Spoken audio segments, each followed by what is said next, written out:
What is obstetric analgesia? Obstetric analgesia is pain relief in labor, while anesthesia is the abolition of sufficient sensation to allow operative delivery. Analgesia is one of the most important aspects of the modern management of labor.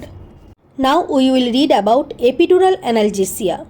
Epidural analgesia is the best method and should be given by an experienced anesthetist.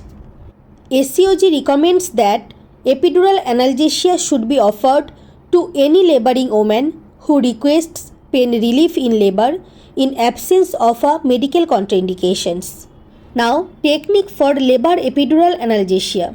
First, informed consent is taken in consultation with obstetrician and anesthetist. Second, hydration with 500 to 1000 ml of lactated ringer solution intravenously. Third, the woman is put in left lateral or sitting position. Fourth, epidural space is identified with loss of resistance technique. Fifth, epidural catheter is threaded 3 to 5 cm into the epidural space. Sixth, a test dose of 3 ml of 0.25% bupivacaine with 1:2 lakh epinephrine is injected after aspiration. Seventh, if the test dose is negative, then 10 to 15 ml of 0.0625 to 0.125% bupivacaine is injected in the space to achieve a sensory T10 level. Eighth, after 15 to 20 minutes, the block is assessed using loss of sensation to cold or pinprick. If no block is evident, the catheter is replaced. Ninth, maternal blood pressure is taken every 10 minutes. The fetal heart rate is monitored continuously. Monitoring for labor epidural analgesia. First, blood pressure is taken every 1 to 2 minutes for 15 minutes after giving a bolus of local anesthetic. Second, continuous maternal heart rate monitoring during analgesia induction.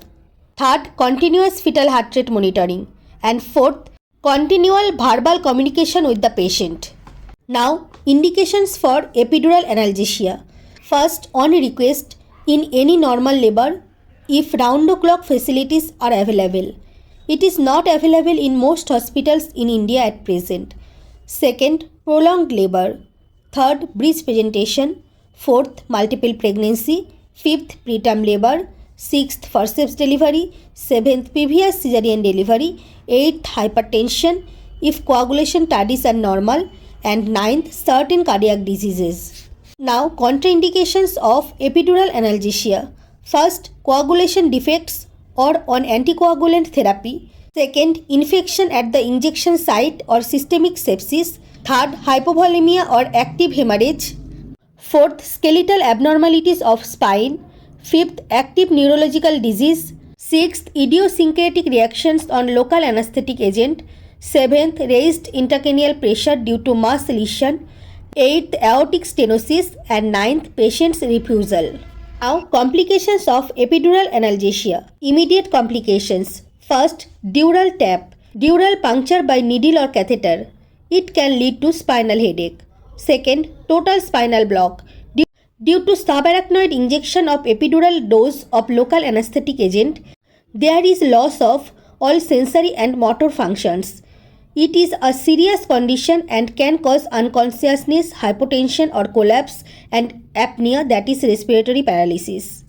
Third, hypotension due to sympathetic blockage. Fourth, motor paralysis reduces maternal expulsive effort and tends to prevent rotation of fetal head and makes instrumental delivery more likely. Fifth, pain at the insertion site. Sixth, toxic reaction to local anesthetic agents. Seventh, injury to nerves. Eighth, vertebral canal hematoma and abscess. Ninth, convulsions. And 10th, fetal compromise. Now, delayed hazards of epidural analgesia. First, severe spinal headache due to spinal tap. Second, urinary retention. Third, sepsis. Fourth, temporary diminished sensation of dermatomes affected. And fifth, backache may be rarely caused by epidural analgesia. Thank you for listening. Thank you.